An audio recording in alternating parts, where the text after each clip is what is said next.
ఇల్లు, వ్యాపార స్థలాలు ప్రారంభించేటప్పుడు దిష్టి తగలకుండా గుమ్మడికాయ కట్టడం మన సాంప్రదాయం. దీనిని నరదిష్టి, కనుదిష్టి నివారణకు, అడ్డంకులు తొలగించడానికి చేస్తారు. అయితే ఈ ఆచారాన్ని పాటించే ముందు కొన్ని నియమాలు తప్పకుండా పాటించాల్సి ఉంటుంది. అవేంటో ఇప్పుడు తెలుసుకుందాం. గుమ్మడికాయలో రెండు రకాలుంటాయి. ఒకటి కూరగాయలకు ఉపయోగించాలి, మరొకటి దిష్టి కోసం వాడే బూడిద గుమ్మడికాయ. దీనిని కట్టేటప్పుడు కొన్ని ముఖ్యమైన విషయాలు గుర్తుంచుకోవాలి. అవేంటో తెలుసుకుందాం. ముందుగా గుమ్మడికాయను కడగకూడదు. దానిపై పేరుకున్న బూడిదను శుభ్రం చేయాలనే ఆలోచన చాలా మందికి ఉంటుంది. కానీ అలా చేయటం వల్ల దాని శక్తి తగ్గిపోతుంది. కేవలం పసుపు, కుంకుమ బొట్లు పెడితే సరిపోతుంది. గుమ్మడికాయను తొడిమెతో పాటు పట్టుకోవాలి. తొడిమె ఊడిపోతే దాని శక్తి పోతుంది.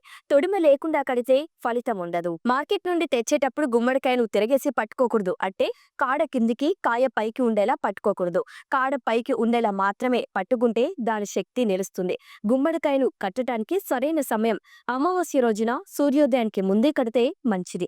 అది దిష్టిని తొలగించి శుభ ఫలితాలను అందిస్తుంది. అమావాస్య రోజు కుదరకపోతే బుధవారం లేదా శనివారం సూర్యోదయానికి ముందే కట్టవచ్చు. ఇక సూర్యోదయానికి ముందు కడితే విశేష ఫలితాలు, సూర్యోదయం తర్వాత కడితే సాధారణ ఫలితాలు ఉంటాయి. సూర్యాస్తమయం తర్వాత కడితే ఫలితం ఉండదు. గుమ్మడికాయను కట్టటం చాలా సులభం.